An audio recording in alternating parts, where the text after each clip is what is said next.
Hello, bird watchers. Welcome to the Bird Talk Show. It's going to be another great show. I hope you enjoyed that new clip in the introduction. It takes a minute to bring those back up from the chambers where we keep the videos that we've already used. And if you did, let me know in the comments over here. We've got a couple of viewers in already. Welcome, Canestio Valley Cichlids. It's at least 2 weeks in a row you've been #1 in the chat. Thank you so much. Also, Barb D says, thanks, Rack, for the shout out for ETSU Johnson City Eagle Cams. Barb D, there's only one way you could have heard my shout out for the ETSU Eagle Cam, and that is you had to have watched my video titled I Found an Eagle Nest, published yesterday. We had a great time out there bird watching. And I was getting some footage of the eagles with my cell phone. That's my beautiful wife, in case you're wondering. The spotting scope we have was missing a piece that fixed the camera to the lens. I was having to do it free-handed, and it never was perfect. Well, while we were at the Rio Grande Valley Birding Festival, wow, talk about fantastic videos, including SpaceX. Do yourself a favor, get on over there to the Bird Garden channel video list and check out some of the Rio Grande Valley videos.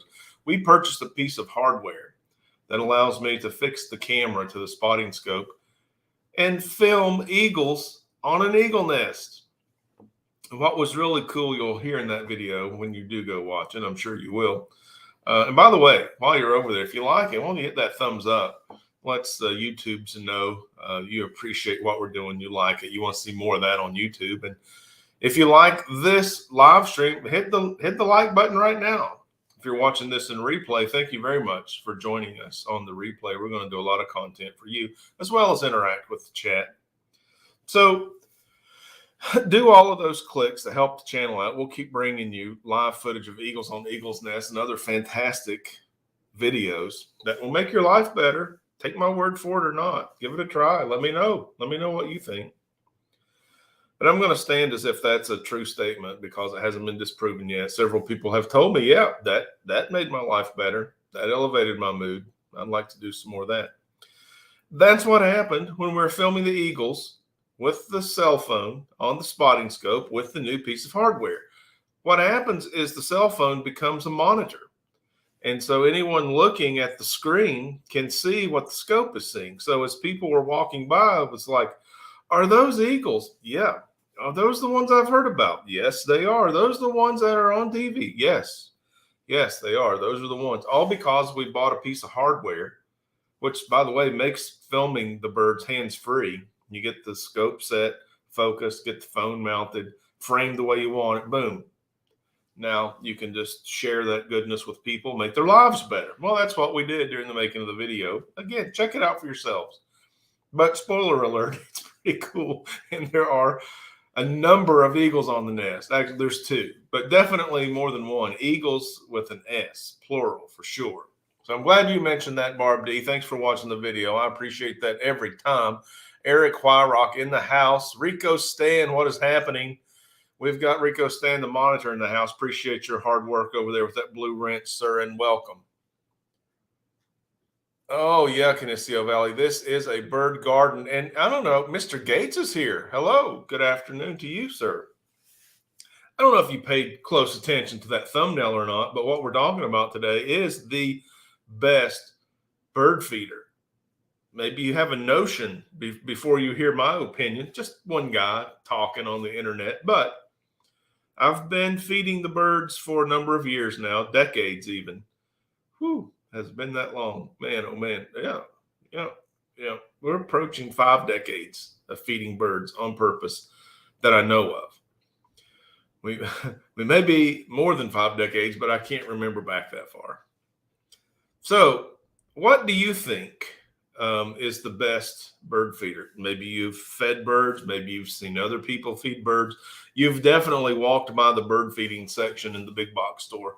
What are your thoughts? I mean, when you hear this notion, the best bird feeder, what kind of bird feeder comes to your mind? Drop that in the chat. Leave a comment below. I'm interested to know.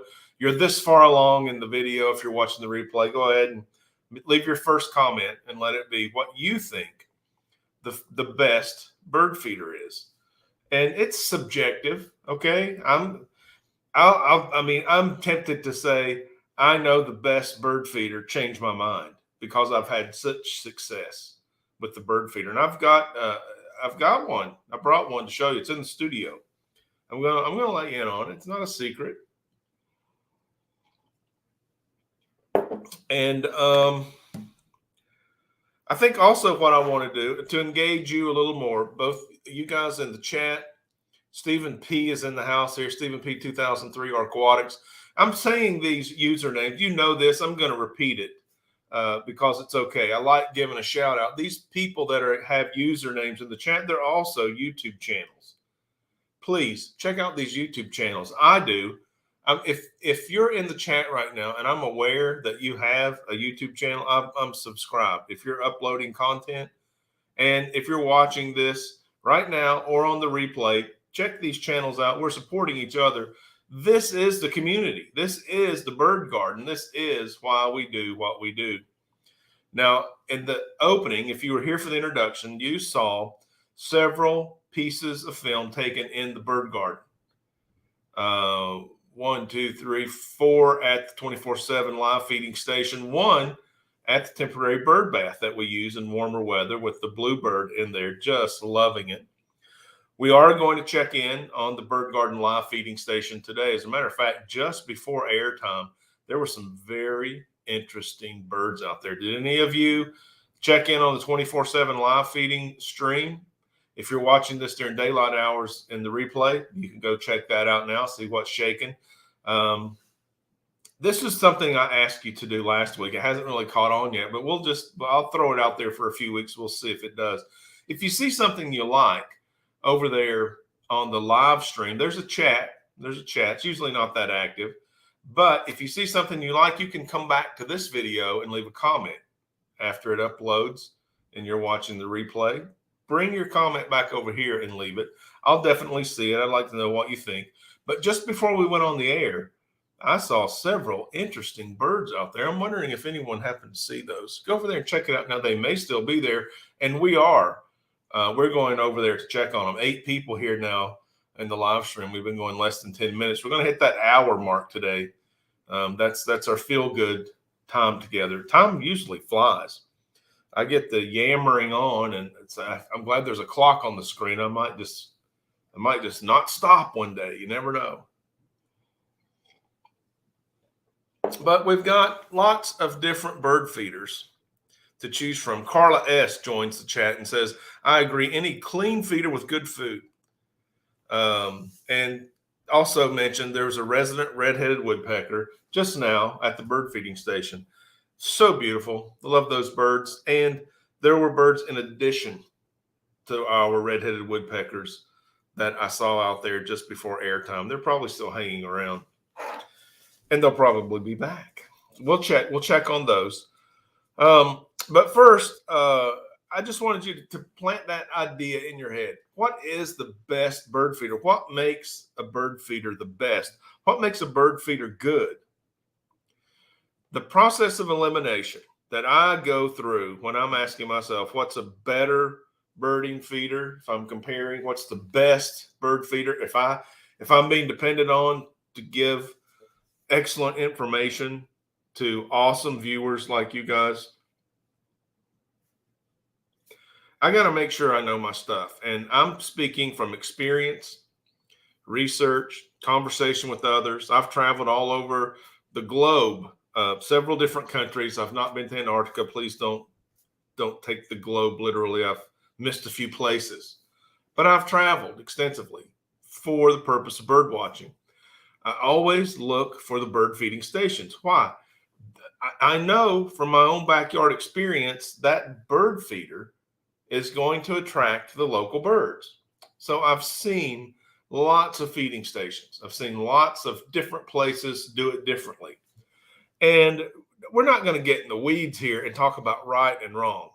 We're going to talk about clean feeders with quality food that are safe for birds. Okay, that's the baseline. That's a requisite. Everything we talk about has to be above that. Because why? Because safety of the birds first, right? We don't want to endanger the birds. We want to take care of them, help them create more birds, so we'll have more target images to focus on. So, one of the criteria that I use as a process of elimination and evaluation of a bird feeder is waste. Do birds come in and knock food all over the place? Do they scratch it out onto the ground? Which is okay. We got ground feeders to do that, scavengers. I get it. But it's not exactly the feeding station that I want. A lot of seeds on the ground and a bird's knocking out more seeds than they eat from the feeder. And one reason is that view shed. If your birding feeder is by a window, like we talked about last week, outstanding conversation, getting some good feedback on last week's conversation, episode 15 of the Bird Talk Show. If you want to watch how to feed the birds, fantastic. If you're feeding by a window and the food falls to the ground feeders aren't in your view shed. You don't get to see those. So, and the seed can accumulate, can attract nuisance rodents, other mammals you don't want to consume your food, predators that end up preying on the birds. You don't want that. So waste is a big part of evaluating the process of elimination. Okay. Let me make a note of that. So as I go down my list here, I don't rearrange it later. Okay. And then the shape of the feeder, not so much anymore. I used to like the shelter type hopper feeder, A-frame, glass sides, wood, other short sides are wood, platforms wood. Wood wore out really quickly under routine maintenance and full exposure to the sun, UV damage. Birds liked it well enough. There wasn't a great deal of waste, a little bit, not a great deal. But then I had an issue with a predatory bird, a Cooper's hawk, picking a bird off of a hopper feeder. I didn't like that. And if the wind would blow, they would usually hang on a string and they could move around more than the birds liked. The birds would just go somewhere else and eat. It ended up being excellent for feeding during that season when I was in the hopper feeder season. And maybe you have a hopper feeder. Nothing wrong with that. Nothing at all. If you do not have the feeder that I'm about to show you and recommend, we're not going to get in the weeds with this right and wrong. We're not going to do it. This is just my preference based on experience and speaking to a lot of people and viewing a lot of bird feeding stations at a lot of different places. So waste is a big one. Also, visibility. Visibility for me, how much of the feeder can the bird actually feed from that I can see from one position? In other words, I don't have to patrol around the feeder. So how much food is it wasting? How much of the feeder is available to the bird to feed on, and I can still see the bird? So visibility. Okay, we'll call that visibility A. Because there's also, I want to talk about visibility B. We touched on it last week, episode 15. Welcome to episode 16, by the way, the best bird feeder. We're talking about it right now. Visibility B is visibility for the birds. Can the birds see predators advancing on them, sneaking up on them, hiding from them? Can the bird escape from potential threats such as predators? So visibility for me and visibility for the birds. Turns out that hopper feeder I used to use did not have as good a visibility for the birds as the one I'm going to recommend. Again, not wrong. It works at thousands of homes, I'm sure. Everywhere I've been, I've seen one form or another of this hopper feeder. It's very efficient because it stores a lot of food and allows birds to eat it a little bit at a time. So you can get on a feeding schedule, perhaps even weekly, or let it. Maybe the birds don't eat it all in a week at your house. The one filling will last longer than a week. So they're great for that reason. Atkins Nature Aquarium's in. Jennifer Weaver, hello and good morning. And let's see, the Zen Ginger is here. Hello, Zen Ginger, how are you? Great to have you here. We're talking about the best bird feeder. And for me, what makes the best bird feeder is a little bit less waste, more visibility for me, more visibility for the birds. Now, beyond that, those are the big ones. Okay, now we're just kind of getting into minor preferences. The fourth thing I look for is, does it dispense a food that the birds like? Okay, is it good at dispensing the food the birds like? That hopper feeder, we're kind of doing an A, B, and unfortunately the hopper feeder's on the B side right now. But the hopper feeder is excellent not only at storing food, but also dispensing it as the birds want it. It's kind of gravity fed. So as the birds eat food out of the little tray, more food comes from the hopper, just fills it up kind of automatically. But for some reason, the food doesn't spill out, and it requires the birds to remove some food before more food can fall through the little openings at the bottom of the sides. So very functional, very functional. And that being said, you can put any kind of food in it you want, whatever the birds ask for. So I like to know that a feeder is going to be good and efficient and not wasteful at dispensing the food the bird likes. So it needs to be a good bird food dispenser. Okay. Now, last, I'm just going to say aesthetics. Okay. It used to be color. Sometimes I would want a color.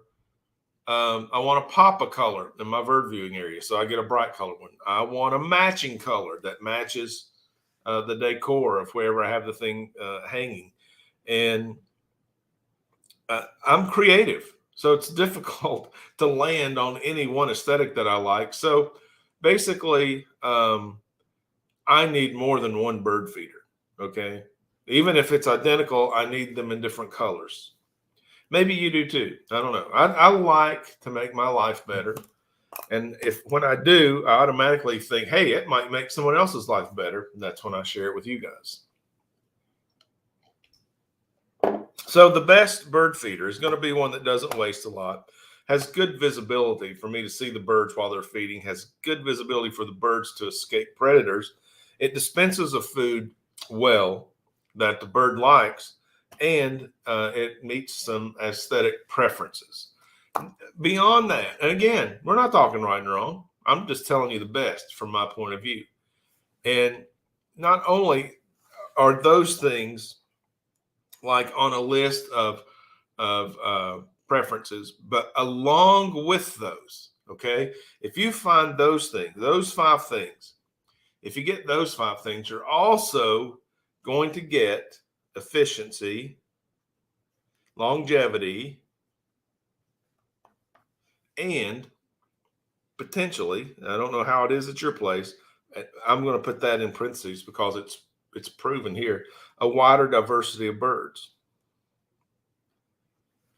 Okay, there's never a time that the feeder's empty if you're doing root, because nothing to fall out. If it's dispensing wastefully or inefficiently, then the birds can get an inconsistent message. They'll go feed somewhere else.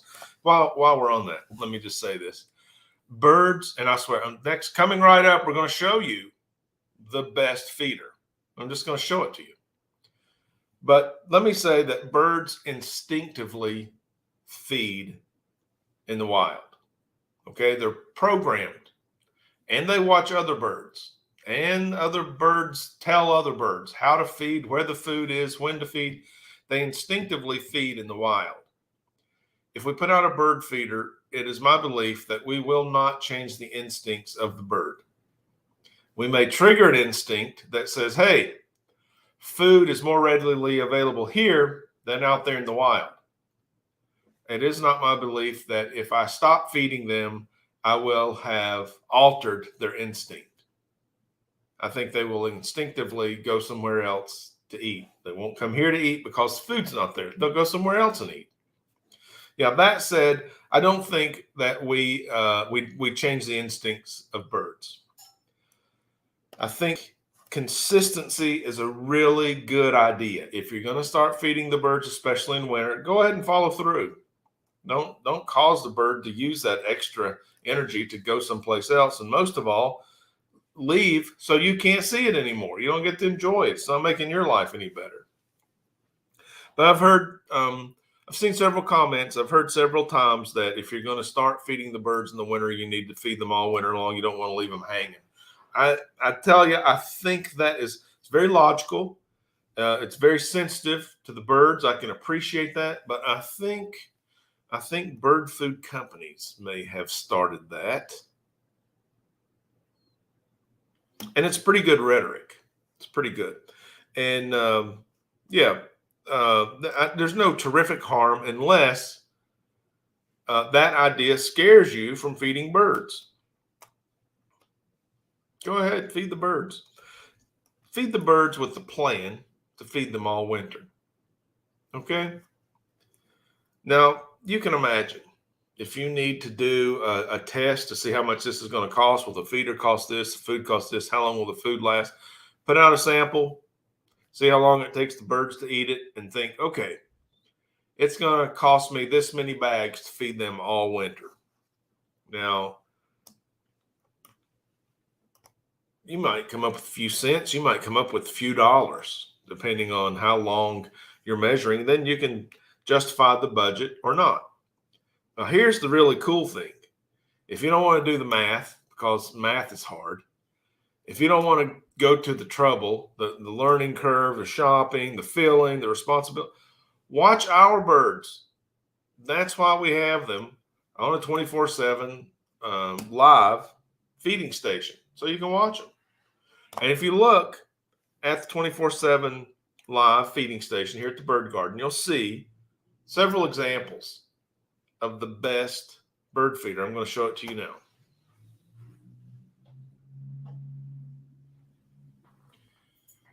Here it is in all of its glory and simplicity. It's a very simple 2-piece bird feeder. I'm gonna estimate the retail value. I don't remember what this feeder costs, and I'm gonna aim high. I'm gonna say $30. That might be $10 too much, but I'm gonna say $30, all metal. If I amateurize that, that's $1 a day for a month. Okay. So what, 10 cents for 10 months? So we're less than a dime if it lasts a year. The thing's all metal. I don't know how long it'll last. As long as I give it some maintenance. I've had this one in service for about a year, and a little bit of paint chipping right here on that stalk. That's just a square. I guess it's either CNC'd out of that metal turned into a rod, or I don't see a weld like I do at the base. There's a weld. There's no weld there. So probably it's just turned down. And then this welded slot. Can you see how that goes in there? And it kind of locks in. Limited movement on the bottom piece. All right, and then it's an all metal sealed, waterproof, water resistant top. Nice bell sound. That's it. Where do you put the food? How's that the best bird feeder? It won't even hold the food to fall right through there. How does that work? Okay, that two-piece, right? Two-piece. And you saw me assemble it. You saw me disassemble it just now. I mean, it's very simple, easy to clean. Two pieces. Drop in a bucket of warm water. Stiff bristled brush, plastic brush. Wash it off every couple of weeks. If you don't do that, keep an eye on it. Don't want to spread disease at your bird feeder. Every year, it gets a bath in a weak bleach solution. Please understand, if you're using bleach to clean your bird feeders, you're going to have some color loss. Okay, that may cause some premature deterioration. Where's the food for that? Wow, that's great. It's simple. It's pretty. It's red and black, but where's the food? All right, Fish Streams is here asking, what's the best way to keep away rodents? The reason I don't have a feeder, well, I've got the answer. Let me see if I can get us over here to the live stream. We're going to look at some birds.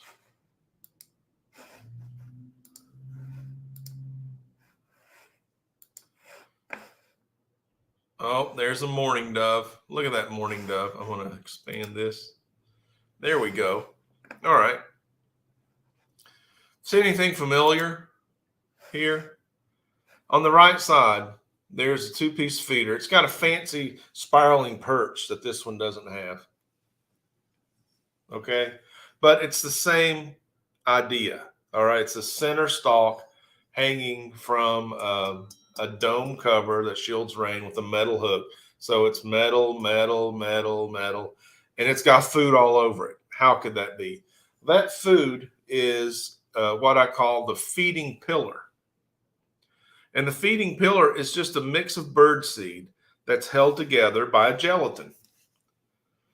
So unlike the loose feed that the house finches, the pair of house finches that are eating leisurely out of the 3-bowl feeder there on the left side of the pole, or the very loose feed that the downy woodpecker and the mourning dove are eating right now, peanuts, mealworms, small suet balls, large suet balls on the left.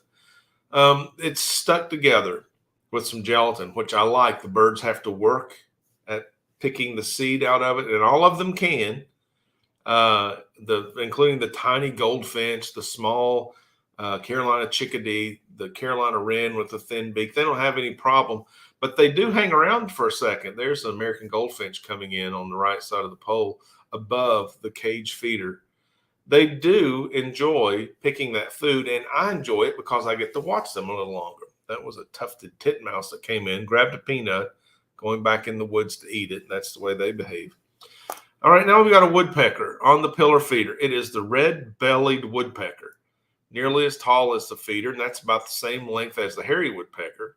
I believe that was the female.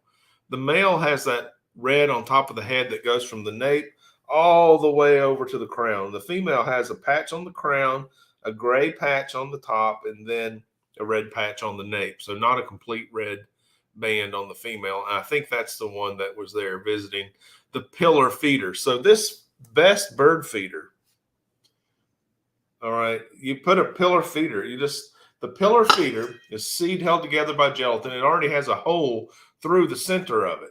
So this just goes right through the center of the pillar feeder. And then you just hang it up. Now, that pillar feeder is not going anywhere. It's got equal amounts of gelatin all the way around. When we get a big chunk or it gets low, a bear bites it in half, then I can just take any chunk that falls off and doesn't want to hang on the feeder anymore. I can set it into the tray. It's still good food. Just now it can be knocked off.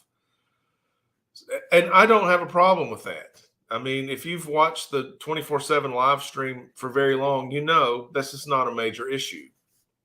And this also goes directly to how to prevent rodents at your feeding station. Why is it the best feeder? Because I can get a pillar of food of all hull-less seeds. Do you see those seeds on the right there on that pillar feeder? No hulls, no mess.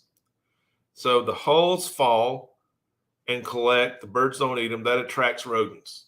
They're looking for anything that's left over, including the hulls. Not there. Now, if you also notice, that pillar feeder has kind of an orange reddish tint. That's because it's infused with pepper.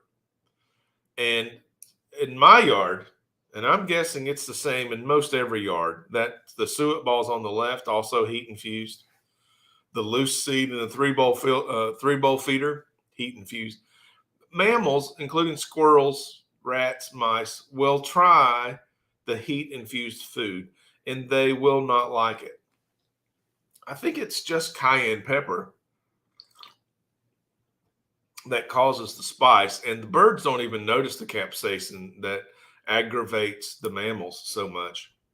But I haven't had a squirrel in over a year. Knock on wood, I don't want them back because squirrels are cool, man. I love squirrels. I just don't want them eating my bird food. And let me tell you, those rascals are smart and they are hungry. And when they would find my feeding station, when we first set it up, they would devour it. They would come in and they would eat a pound of food and waller off and go do something and come back, for another snack before the sun went down. Very cute. Don't get me wrong. Very cute. But it's just not what I wanted to do. I didn't want to feed the squirrels. They scared the birds off.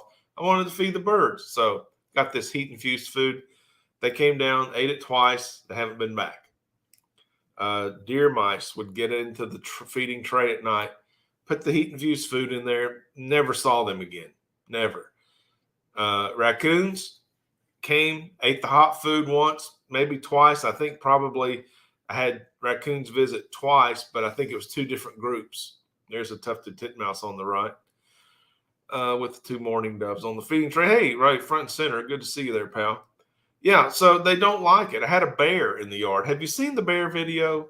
Have you seen the bear video? It's in the video list on the channel. Check out the bear attack. The bear attack, he gets his big mouth on that suet ball feeder on the left, or one just like it. And you can see him lick his chops and just shake his head. He doesn't like that heat. But there's the downy woodpecker, not as tall as the pillar feeder on the right, smaller beak than the head. Downy woodpecker. I don't see a red patch on the back of the head. That might be a female downy woodpecker. The bear, frustrated, it can't eat the suet ball because it looks so delicious and it's so hungry. It grabs the suet feeder and just pulls the whole pole system down to the ground and leaves with the suet feeder in its mouth. Walks back up the yard, kind of trots and goes to that tree behind the center pole, climbs up the tree over the fence, same way he came in, with that suet feeder in his mouth, okay? No suet balls in it. He didn't want them. They're too hot, but he wanted that container. I guess he was accustomed to stealing containers and eating the seed later. Maybe he'll figure out where the not hot stuff is once he gets out of the yard. Because he knew he was up to no good. He didn't want to get caught. He knew that yard was mowed and well kept, probably belonged to some humans, putting all this food out, probably for the birds. He knew. So he runs out of the yard with the bird feeder in his mouth. I find the suet balls all up the hill, all the way to the tree. None of the suet balls left the yard. Collected all the suet balls. But I had to buy a new pole and a new suet feeder. It was an expensive visit, but you got to check out the bear visit. The moral of the story is even the bear did not eat the heat-infused food. So if any mammal that you don't want, there's that tufted titmouse, left side of the tray, Rufus on the side, and he's gone. If you don't want a mammal, rodent or otherwise, rodent or bear, apex predator, get heat-infused food. Okay, that said, if regular food equals $1 sign, heat-infused food might equal $3 signs. Okay, how much are you willing to spend to get rid of the mammals? Now, there are other things I've tried, and you've seen the YouTube videos of the squirrel apparatus that bird feeders go to, extreme measures to try and keep the squirrel out of a bird feeder. And the squirrel just defeats everything you throw at it. It's like a game. The squirrels are so smart. and then whatever falls on the ground, the rats and mice are going to enjoy. So the heat takes care of the mammals at the feeding station. There's a price. There's a price. Now I know what you're thinking. Well, I've got some cayenne pepper in the kitchen. I've got to tell you, not a good idea to add your own cayenne pepper. Why? Because when it's loose, the wind can blow it. Shuffling around of feet and feathers can cause it to be airborne. If it gets into a bird's eye, that's not going to be healthy. That's going to be an irritant. That's going to be an eye irritant to the bird. So loose cayenne pepper. And I'm giving you all the secrets and the caution. Okay. So if you've watched this far into the video, please tell everyone who didn't. He gave the caution. He did. He explained the caution. If you want to use the best bird feeder, that pillar stalk, and you don't want to attract mammals, or you want to deter mammals, use heat infused food. But get the ready-made stuff that's already got it's got the cayenne fixed. It's mixed with the gelatin that causes it to be an adhesive. And don't use the loose cayenne. It's not good. And even for the mammals that you're trying to deter, you don't want loose cayenne in the squirrel's eye or the mouse's nostril. That's not nice. But if they'll eat it, they'll get a spicy flavor on their tongue. I've got a 5,000-gallon koi pond. See the steps on the left side here. I'm looking at my monitor. Just on the other side of that steps is a 5,000-gallon pond. So any mammal that's getting a spicy sensation from my hot bird food can go over to the pond and get a drink, cool its mouth off. But that's not going to make the seed any less hot. So probably they should just leave the bird seed alone. So now we've revealed not only the best bird feeder, and there's a Carolina chickadee. Hello, little fella. But also the best technique, 17 people here listening, of how to keep mammals out of their feeding station. Now, hey, Whips World, great to see you here. Welcome over here in the chat. 3G and Greg. I bet that's 3G. Hey, welcome. So we're learning all the tricks here. We're learning all the tips. We're going to attract the best birds. And what I'm going to do, I'm over here at the live stream now, and I'm going to grab this timeline and take it back. I want to take it back a little bit and see if I can find what I saw before we went on the air. Some cool birds dropped in. I see a Carolina wren, a northern cardinal male. Those guys are so cool. I love those red birds.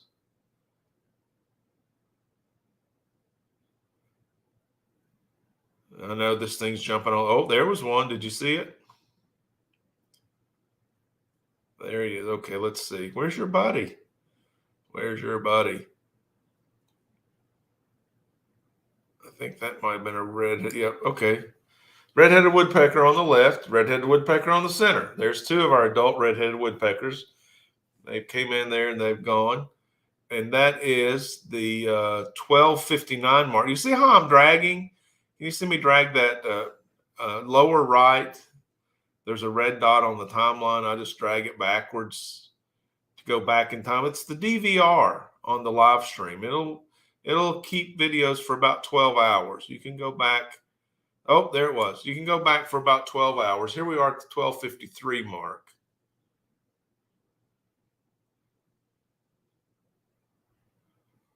There is an eastern towhee, beautiful, beautiful male eastern towhee. I think I mistook him for the bird I was looking for as I was scrubbing backwards. There he is again. Give me another one. Interesting call. That eastern male towhee calls, drink your tea. He reminds you to drink your tea. And actually, that's where his name comes from, towhee. Towhee. Oh, this has become a challenge now. Oh. There it is. Okay, you guys know what that bird is. Well, he's feeding right there on the tray feeder, like he's hungry. I'm curious if that's an early migrant. They've definitely not been here entire winter. Up in the upper left corner, you see another one walking across the yard, just out of frame now. You know what that bird is? That's the red-winged blackbird. That is exactly what that is. Coming back into this. Okay, that was a cool visit. So now, and I've left the there's an eastern bluebird. I've left us back. We're not live anymore. If you look in the lower left, we're back at the 12:18 mark.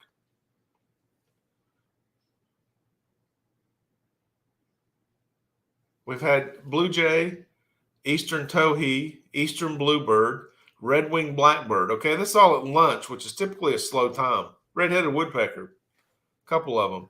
This is generally a slow time. A little overcast, and it's warm. I think I've blocked. If I change the size, yeah. No, still no. Oh, because I've got it full screen, we can't see the temperature that's typically in the upper right-hand corner. And there's a white-crowned sparrow, a male eastern bluebird, and a female eastern bluebird, and a pair of house finches. Holy cow.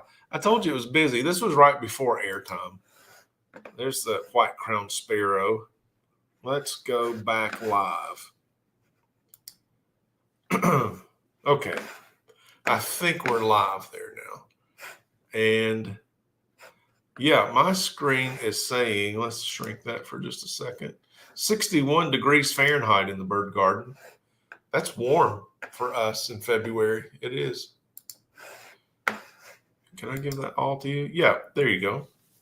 So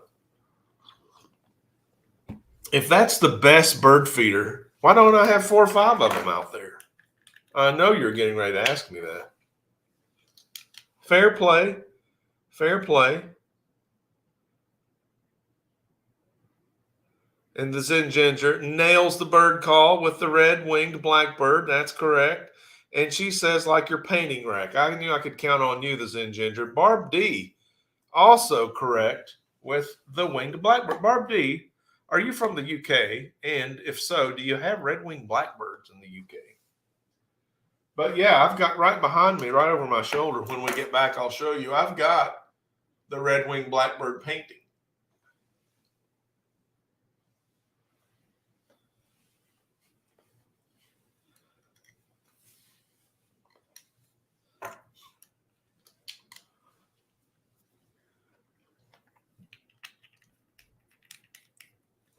We talked a little bit last week about the Cooper's hawk in the area. I've not seen him recently, but he's out there. 18 people watching, wanting to know why, if the pillar feeder on the right is the best bird feeder, why don't I have all pillar feeders?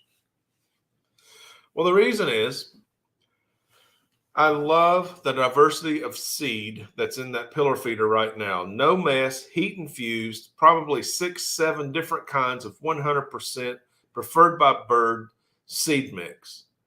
I mean, even in this small screen, you can see there's different textures, different colors, different sizes. That's a lot of different bird seed. But now if you look on the extreme left, those large suet balls, suet is like a beef fat mixture, and it has insects infused in it and heat. So different birds like the suet. The woodpeckers love the suet. They'll sometimes eat some seeds, but they love the suet, high energy. The bluebirds oftentimes will eat the suet and the mealworms. The suet has the insects in it. They're a protein feeder.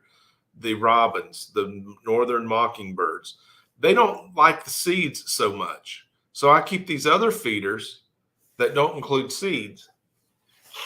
Now, the suet feeder, I've chosen to use the large suet balls. I also have a bag full of very tiny suet balls that I can put in the 3-bowl feeder and the tray feeder, and we do. And then in the 3-bowl feeder, we keep a mixture. We keep sunflower seed kernels, that are heat infused. We keep the suet balls,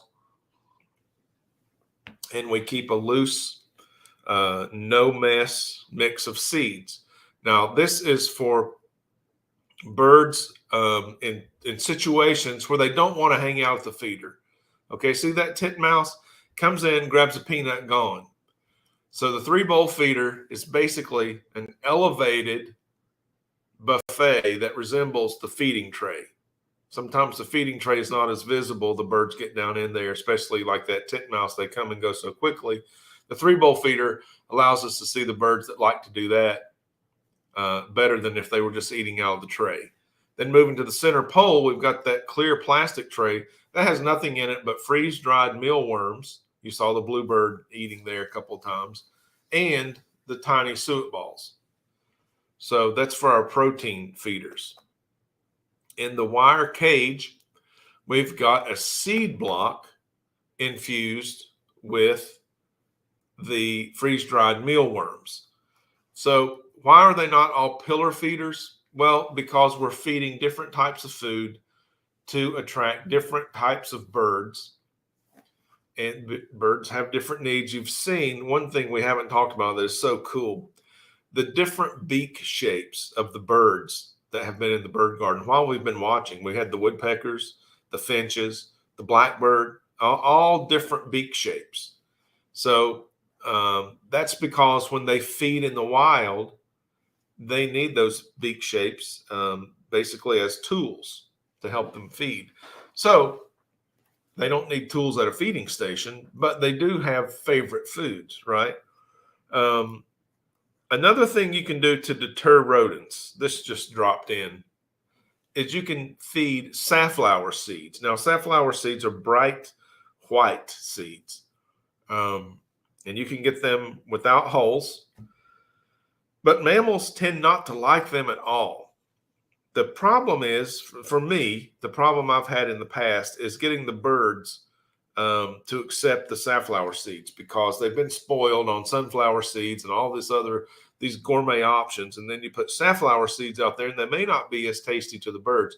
They will convert, they will eat them, they're good for them, and they'll end up loving them, even preferring them if you get them to try the safflower seed. If I were going to do that, I would take everything down and feed only safflower seeds. I would get a safflower seed 100% pillar. I'd get loose safflower seed. Hopefully I could find that heat infused. But yeah, I'd get the birds and I'd give them no choice. Here's plenty of food. Come on, guys, work with me here. Let's learn to eat this safflower seed because squirrels don't like it. And then if the squirrels learn to like it, well, you're back to the heat infused food. But the safflower seed is probably more expensive than sunflower seeds and less expensive than heated foods, heat added foods. So there's maybe an intermediate step if you want to try to keep the budget as low as possible, still feed the birds and not the squirrels or rats or mice, however it may be.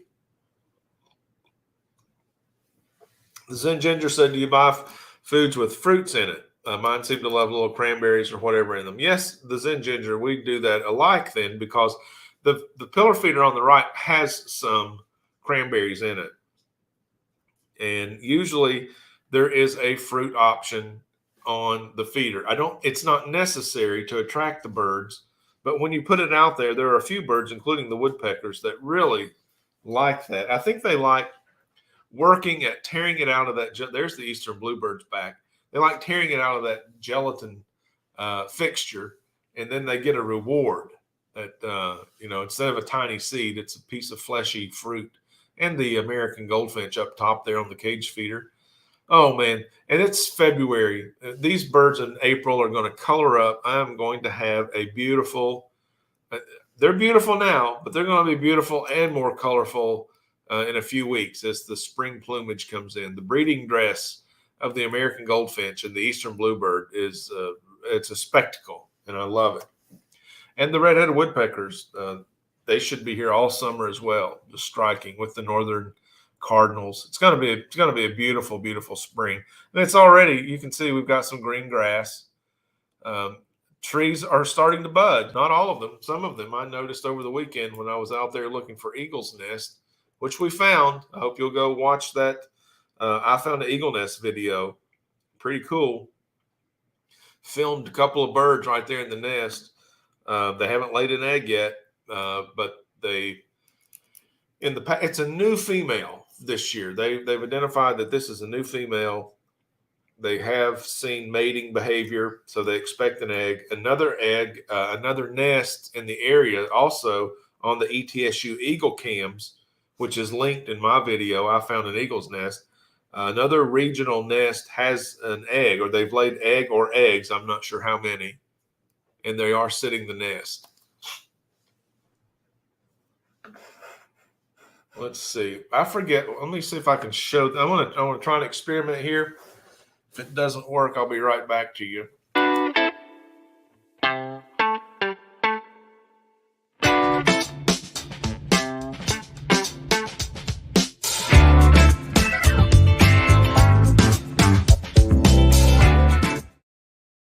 All right. Yeah, that was our little bluebird. That was in the fall, I guess. I thought it was closer to spring and we would see more of the spring plumage, but that was old spring plumage. So it was fairly worn and wasn't the brilliant molt that's coming in now. It won't be long. There's the American goldfinch in the tray. Oh, out of the way of the northern mockingbird. Northern mockingbird, he's got a bad reputation as a bully, and he kind of earned it. That guy, he grabbed a bluebird the other day, and they had a round there, and the bluebird just said, "Hey, man, I just want to eat some of these worms. We can share." There's the tufted titmouse, formerly the eastern tufted titmouse, which you've heard me talk about the birds we encountered in Texas that were similar. The black crested titmouse, with the whole face of that crest was black, and our bird who just left just has a little black plumage right above the base of the beak, and then the rest of the crest is gray. So it's 64 degrees out there, unseasonably warm. Make a note of this. It's Wednesday, not quite 2 o'clock. We are going to the top of the hour. It's 1:53 here now. It's 64 degrees. My guess is next week when we share this time together, and that's an invitation, by the way. You're welcome to come back next week at the same time. It's not going to say 64 degrees. It might say something closer to 34 degrees. So this is unseasonably warm weather. I'm going to have to go out there and have a cigar. I mean, it's been a long winter. Get back out there on the smoking porch, watch the birds with some binoculars. Take my field guide, some field notes. It's 53 minutes into the live stream. We're going to go for about 60 minutes. So we got less than 7 minutes left in the stream. I'm going to check over here in the chat. I don't see any highlighted questions. If I missed your question, restate it. Whip's World, I see a question mark by one of your comments. It says, "Hey, Rack, if that's the best feeder, why don't you have 4 or 5 of them out there?" Well, I've been asked that several times today, Whip's World, and my response is variety. Variety. If I can only have one, rest assured, it would be that one. And as you can tell, I have at least one in reserve, and I'll tell you that's not the only one I have in reserve. So don't be surprised one day if you look out there and you see 4 or 5 of those hanging out. You can't go wrong. You just can't go wrong. Fish Stream says 74 degrees here. Where are you sounding off from? Fish Stream's 5 degrees warmer than it is here in the foothills of the Great Smoky Mountains, East Tennessee. 16 people watching. I'm so glad you guys are here. If you're watching on the replay, welcome. If you guys have not hit the like button yet, go ahead and do that. It doesn't cost anything, but sure does have a great value. The algorithm thinks we're doing something right when you do that. If you like this kind of content, if you like the 24/7 live bird feeding station right here in the Bird Garden, go ahead and subscribe. Hit that bell icon by the subscribe button so you'll be notified when we upload new content or when we put something on our community tab like we did this morning, because we made new friends from another YouTube channel. The channel name is Real Appalachia. Now, this is part of Real Appalachia, so I reached out to them. They responded right away. So I was happy to give them a shout out on the community tab. And I think you'll enjoy it. I think I actually linked one of their shorts, little 1 minute video. I think you're going to enjoy it. They captured something I'd never seen before. I'd never seen the likes of what they captured. There's a little male American goldfinch coming in for his close up. It's all you, bro. You've got center stage. Tell us all about it. You've got some yellow plumage coming in on your throat as you yield to a northern cardinal that went up top out of view on the right side of the feeding station. It's 56 minutes into the 1 hour live stream. I've asked you to hit the like button, subscribe, and use the icon. Several times we've talked about leaving comments and, you know, where you can do that, how you can do that. Any way you want to do that is so cool. Now, there's that male redbird, northern cardinal. I'm so influenced by those birds. One of my custom ukuleles features the northern cardinal, and we named it Redbird.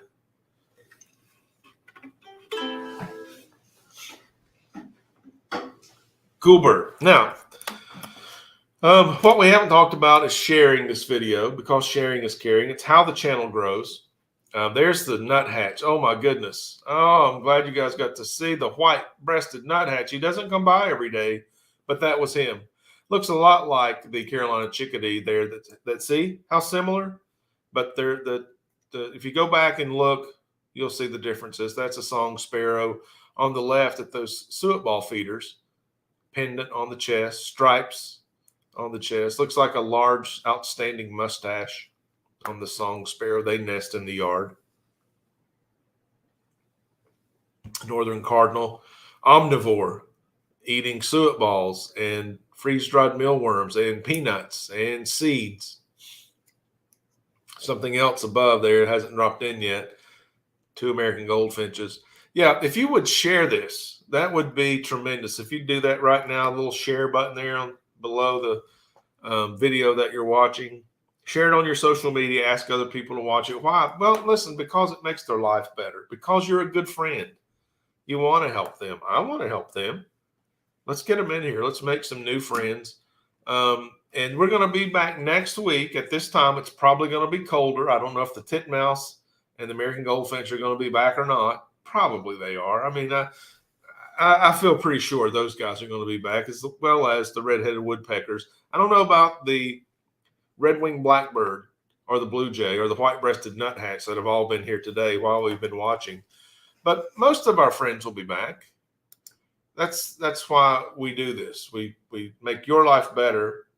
Hopefully we're making the birds' life better. Here's a nice, clean, free bird feeding station with a smorgasbord of bird food and someone who loves you, talks about you real good. And I enjoy this. Can you tell? I love talking about birds, nature, fish, flowers. Makes my life better. Koi, if you haven't seen our other channel, Pond Life, man, you can go over there and get healed up, relax, turn the music up, put them on the big screen, let those koi swim in slow motion. Basically, we have it all here at the Bird Garden. And if you like watching birds, if you like travel vlogging, if you like an adventure, a chase, we've got it all. Flip through those videos, find one you like, leave a comment about it. Which one did you like? Check out our new friends on the community tab, Real Appalachia. So glad that I connected with those guys right here on YouTube. I just started watching videos. I came across theirs. This has been a great day. It's been a special day for me. Don't forget which bird feeder is the best when you go shopping. This one happens to come from Wild Birds Unlimited, not sponsored. I bought this. I bought those out there you see live. They didn't pay me anything or give me anything to review. After going around the block a few times, I've just landed on that Wild Birds Unlimited inventory as something that works so well for me. I don't hesitate to recommend it to you. You make your own decision. If you've got a question about things you've seen out there in the marketplace, leave me a comment. I'll be happy to give you my 2 cents worth. I'm just another bird watcher out there on the internet. I do it in my backyard. I do it in the city, and I do it on vacation. I make special vacations to go bird watching. because I love it, and I'm going to keep bringing it back to you. We've got several trips in the pipeline. I've got several videos in the pipeline. I've got several potential videos. Maybe I'll do a community post with a poll and get your feedback about which of those videos you want to move up the priority list, and we'll show you what you want to see. With that, we're at the top of the hour. Thank you so much for joining today here in the live stream and in the replay. I'll see you on the next one. Until then, why don't you get out there and see some birds?